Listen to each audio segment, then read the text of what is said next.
Price elasticity of supply. It refers to degree of responsiveness of supply of a commodity with reference to change in price of such commodity. Price elasticity of supply को major करने के लिए हमारे पास कई methods हैं, जिसमें से सबसे पहली मेथड हम डिस्कस कर रहे हैं परसेंटेज मेथड. परसेंटेज मेथड का मेन फॉर्मूला होता है elasticity of supply equal to percentage change in quantity supplied divided by percentage change in price. Normally अगर हमको क्वेश्चन में ये दोनों वैल्यूज़ गिवन है तो हम इन दोनों वैल्यूज़ को पुटअप करके इलास्टिसिटी ऑफ सप्लाई को कैलकुलेट कर सकते हैं. इलास्टिसिटी ऑफ सप्लाई का नोटेशन होता है कैपिटल में ई और सफिक्स में स्मॉल एस जाएगा. अगर ये दोनों वैल्यूज़ हमको डायरेक्टली गिवन नहीं है तो इनको निकालने के लिए हमको ये फॉर्मूलेस हेल्प करेंगे, जिसमें सबसे पहले न्यूमरेटर की बात करें अगर तो percentage change in quantity supplied के लिए हम फॉर्मूला यूज़ करेंगे change in quantity supplied divided by initial quantity into 100. Change in quantity supplied का नोटेशन होगा डेल्टा क्यू. इनिशियल क्वांटिटी को हम क्यू से डिनोट करेंगे.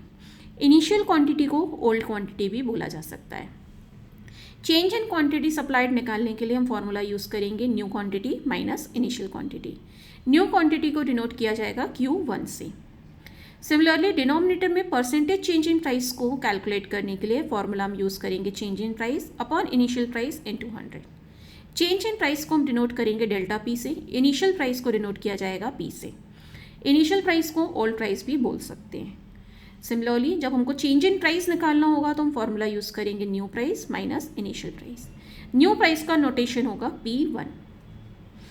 नेक्स्ट मेथड है हमारे पास प्रपोर्शनेट मेथड. बेसिकली ऊपर जो हमने परसेंटेज मेथड यूज़ की है डिस्कस की है उसी को हम यूज़ करेंगे और उसी की हेल्प से हम कन्वर्ट करके प्रपोर्शनेट मेथड को जनरेट करेंगे. ये जो फॉर्मूले हमने 4 फॉर्मूले डिस्कस किए हैं यही फॉर्मूले हमको हेल्प करेंगे प्रपोर्शनेट मेथड के फॉर्मूले को जनरेट करने के लिए. अगर हम इस फॉर्मूले में इन वैल्यूज़ को फिलअप कर दें तो हमारा फॉर्मूला किस तरीके से हो जाएगा. Elasticity of supply will be equal to delta q upon q into 100 divided by delta p upon p into 100. ये delta q upon q into 100 ये क्या है, percentage change in quantity supplied का फॉर्मूला है. और इलास्टिसिटी ऑफ सप्लाई के फॉर्मूले में ऊपर क्या आता है, percentage change in quantity supplied. तो इसकी जगह हम इसके फॉर्मूले को पुटअप कर सकते हैं. सिमिलरली डिनोमिनेटर में परसेंटेज चेंज इन प्राइस की जगह उसका फॉर्मूला आ सकता है that is delta p upon p into 100. ये 100 और 100 तो कैंसिल हो जाएगा, बचेगा हमारे पास कितना, इतना section delta q upon Q divided by delta p upon P. Same इसी चीज़ को जब हम यहाँ साइड में मल्टीप्लीकेशन में लेके जाएंगे तो ये अपोजिट होके जाएगा like this.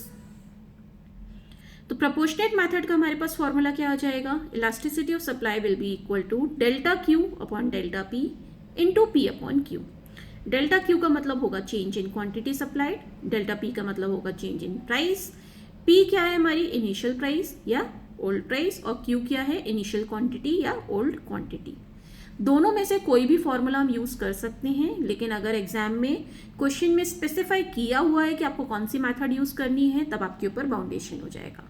That's why it's a suggestion कि हम दोनों ही मेथड्स को प्रॉपर प्रैक्टिस में रखें, किसी एक मेथड पर डिपेंड ना हो.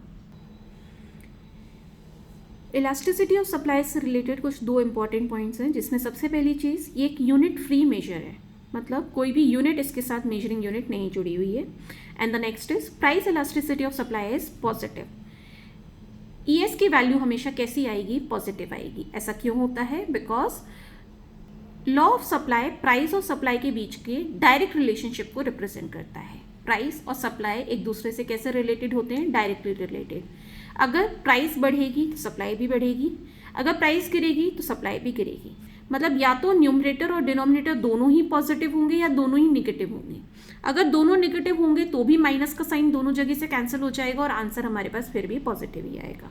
इसलिए ES हमेशा क्या आता है, पॉजिटिव. लाइक ED हमेशा निगेटिव होता है, उसी तरीके से ES हमेशा पॉजिटिव होता है. Now we will discuss the types of elasticity of supply. First type is perfectly elastic supply. जब सप्लाई हमारी इन्फिनाइट हो, मतलब अलग अलग सप्लायर अलग अलग क्वांटिटी सप्लाई करने के लिए रेडी हैं एट अ पर्टिकुलर प्राइस, और अगर प्राइस थोड़ी सी भी फॉल हुई तो सप्लाई सीधे क्या हो जाएगी, 0. इन दैट केस ऐसी सिचुएशन को हम क्या बोलेंगे कि सप्लाई क्या है, परफेक्टली इलास्टिक. सिंबल क्या यूज़ करना है हमको यहाँ पे, इन्फिनिटी का. डिमांड के चैप्टर में हमने ये चीज़ डिस्कस की थी, एक बार फिर से रिपीट कर रही हूँ। सिंबल को हम ऐसे याद रख सकते हैं, परफेक्टली इलास्टिक। इलास्टिक वर्ड एक तरीके से रबर बैंड के साथ फिट बैठता है। रबर बैंड कैसी होती है? इलास्टिक होती है। रबर बैंड को अगर हम ट्विस्ट करें तो कुछ ऐसा इन्फिनिटी जैसा ही सिंबल बनता है। इस हिंट से हम याद रख सकते हैं कि परफेक्टली इलास्टिक सप्लाई की वैल्यू क्या होगी? ES will be equal to infinity. और ग्राफ कैसा बनेगा हमारा? Parallel to X axis straight line में, क्योंकि सेम प्राइस पे अलग अलग क्वांटिटी सप्लाइड है, इसलिए ग्राफ कैसा बनेगा? Parallel to X axis. Apart from that ये एक इमेजिनरी सिचुएशन है, ऐसा प्रैक्टिकली होता नहीं है। Next type is perfectly inelastic, मतलब जब प्राइस में कुछ भी चेंज आए लेकिन सप्लाई में कोई चेंज नहीं आ रहा है, ऐसी सिचुएशन में हम सप्लाई को क्या बोलेंगे? It's perfectly inelastic. Perfectly inelastic के केस में इलास्टिसिटी ऑफ सप्लाई की वैल्यू क्या होगी? 0। इसको हम एग से याद रख सकते हैं। एग कैसा होता है? 0 के शेप का होता है। और एग का नेचर कैसा होता है? उसकी आउटर शेल कैसी होती है? इलास्टिक होती है क्या? नहीं। उसको हम खींच सकते हैं? नहीं, इनइलास्टिक होती है। उससे हम इसकी वैल्यू को हिंट के तौर पे याद रख सकते हैं। फिगर कैसा बनेगा? इसका भी पैरेलल बनेगा, लेकिन वाई एक्सिस के, बिकॉज अलग अलग प्राइसेस पे सप्लाई कैसी रहेगी? सेम। फिगर इसलिए हमारा कैसा होगा? Vertical parallel to Y axis. ये सिचुएशन भी एक तरीके से इमेजिनरी सिचुएशन है, प्रैक्टिकली ऐसा नहीं होता है। Next type is high elastic supply. When percentage change in quantity supplied is more than the percentage change in price, मतलब प्राइस में जितना परसेंटेज चेंज आ रहा है उससे ज़्यादा क्वांटिटी सप्लाइड में परसेंटेज चेंज आए, इन दैट केस हम सप्लाई को क्या बोलेंगे? It's a highly elastic supply. ये जो वैल्यूज़ हैं ये हमने रुपये और यूनिट में ली हुई है, लेकिन जब आप इन दोनों के परसेंटेज चेंज को कैलकुलेट करोगे तो उससे हमें क्या मिलेगा कि प्राइस का जो परसेंटेज चेंज है उससे ज़्यादा सप्लाई का परसेंटेज चेंज है। इन दैट केस जो हमारी इलास्टिसिटी ऑफ सप्लाई की वैल्यू आएगी वो 1 से बड़ी आएगी, इसलिए ऐसी सिचुएशन में ES हमेशा कैसा होगा? Greater than 1। फिगर बनाते वक्त हम यहाँ पे ये चीज़ ध्यान रखेंगे कि जो प्राइस का जो हम चेंज दिखाएंगे, क्वांटिटी सप्लाइड का चेंज हम उससे थोड़ा सा ज़्यादा दिखाएंगे, जिसकी वजह से हमारा जो कर्व बनेगा वो कैसा बनेगा? ओरिजिन से पास होता हुआ नहीं जाएगा, ये थोड़ा सा वाई एक्सिस को टच करता हुआ जाएगा। जब वाई एक्सिस से हमारा फिगर स्टार्ट होगा सप्लाई कर्व, तो बेसिकली वो किसको डिनोट करेगा? हाईली इलास्टिक सप्लाई को, that is ES greater than 1। Next type is less elastic supply. When percentage change in quantity supplied is less than the percentage change in price, मतलब price में जितना percentage change आ रहा है quantity supplied में उससे कम percentage change है, इन that case हम supply को क्या बोलेंगे? It is less elastic. यहाँ जो हमने वैल्यूज़ ली हुई हैं, जब हम इनका परसेंटेज चेंज निकालेंगे तो हमको ये चीज़ क्लियर होगी कि सप्लाई का जो परसेंटेज चेंज है वो कम है, प्राइस का परसेंटेज चेंज ज़्यादा है, जिसकी वजह से इलास्टिसिटी ऑफ सप्लाई की वैल्यू क्या होगी हमारी? Less than 1। और इसका जो सप्लाई कर्व है वो इंटरसेप्ट कहाँ बनाएगा? एक्स एक्सिस पे, मतलब ये कहाँ से स्टार्ट होगा? एक्स एक्सिस से स्टार्ट होगा। फिगर को करेक्ट बनाने के लिए ये चीज़ हमको ध्यान में रखनी है कि नेचर के अकॉर्डिंग ही हमको यहाँ पे डिफरेंस शो करना है। प्राइस का चेंज ज़्यादा है परसेंटेज चेंज वाइज, तो हम यहाँ पे चेंज ज़्यादा दिखाएंगे, और क्वांटिटी का चेंज जो है सप्लाई का वो कम है, कम चेंज हुई है, रिड्यूस मतलब इसके कंपैरिजन में ज़्यादा चेंज नहीं आया है यहाँ पे, तो यहाँ पे हम डिफरेंस कम शो करेंगे, तो ऑटोमेटिकली हमारा फिगर सही बनेगा। सप्लाई कर कहाँ से जाएगा? एक्स एक्सिस को टच करता हुआ। वैल्यू क्या होगी? Always ES less than 1। Next type is unitary elastic supply. जब percentage change in quantity supplied and percentage change in price दोनों एक दूसरे के बराबर हों, in that case elasticity of supply की वैल्यू होगी इक्वल टू 1, और हम उस ऐसी टाइप ऑफ इलास्टिसिटी को क्या बोलेंगे? It's a unitary elastic supply. जब हम इन दोनों के परसेंटेज चेंज को कैलकुलेट करेंगे तो वो एकदम सेम आएगा। फिगर कैसा बनेगा हमारा? ओरिजिन से पास होता हुआ। जितना ग्राफ बनाते वक्त हम इस बात का ध्यान रखेंगे कि जितना डिफरेंस हम प्राइस के बीच में लेंगे उतना ही डिफरेंस हम क्वांटिटी के बीच में भी लेंगे, तो ऑटोमेटिकली हमारा जो फिगर बनेगा वो कैसा बनेगा? ओरिजिन से पास होता हुआ। वैल्यू क्या होगी? Elasticity will be equal to 1। एक बार 3 मेन फिगर्स को वापस से डिस्कस करते हैं। अगर फिगर वाई एक्सिस को टच होता हुआ जा रहा है, वाई एक्सिस पे इंटरसेप्ट बना रहा है, इन दैट केस सप्लाई क्या होगी? इलास्टिसिटी ऑफ सप्लाई क्या होगी? Greater than 1। अगर फिगर जो है हमारा सप्लाई कर्व का वो एक्स एक्सिस पे इंटरसेप्ट बना रहा है, एक्स एक्सिस को टच करता हुआ जा रहा है, इन दैट केस इलास्टिसिटी क्या होगी, लेस देन 1। और अगर हमारा सप्लाई कर्व ओरिजिन से पास ऑन हो रहा है तो इलास्टिसिटी क्या होगी, इक्वल टू 1।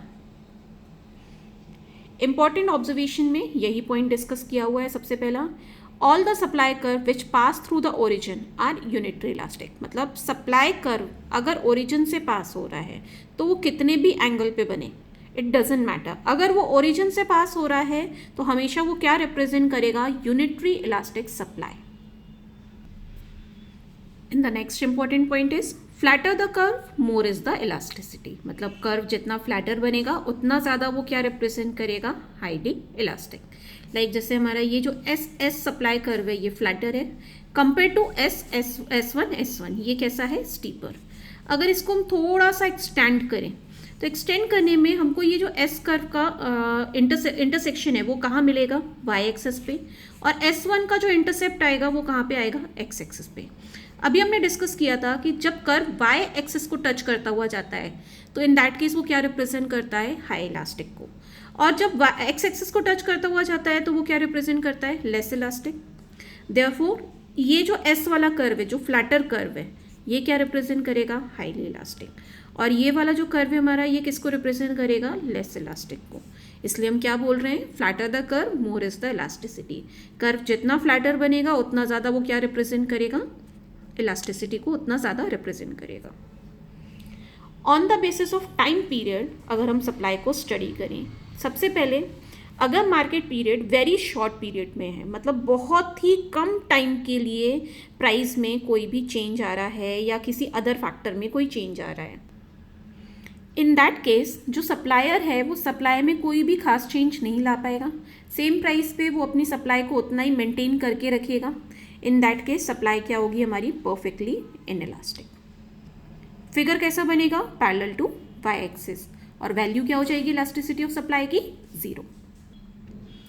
सिमिलरली अगर शॉर्ट टाइम पीरियड के लिए अगर कोई चेंज आता है मार्केट में, इन दैट केस कंपनी अपने वेरिएबल फैक्टर्स को चेंज करके सप्लाई को इंक्रीज या डिक्रीज कर सकती है, लेकिन सिर्फ वेरिएबल फैक्टर्स को चेंज करने से सप्लाई में कोई बहुत ज़्यादा चेंज नहीं आ पाएगा।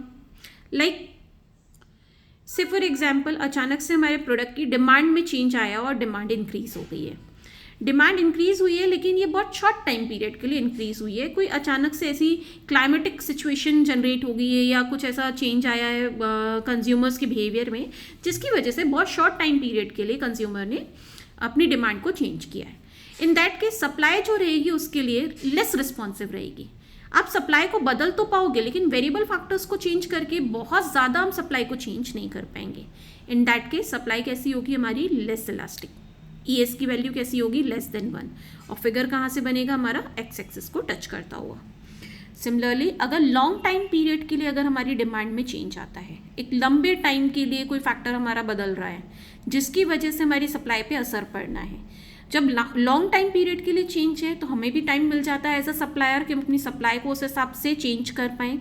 सारे फैक्टर्स को कंसिडर करते हुए हम अपनी सप्लाई को इंक्रीज या डिक्रीज कर पाते हैं। इन दैट केस हमारी सप्लाई कैसी हो जाती है, हाईली इलास्टिक। वैल्यू क्या होगी, ES will be greater than 1, और फिगर कैसा बनेगा, वाई एक्सिस को टच करता हुआ।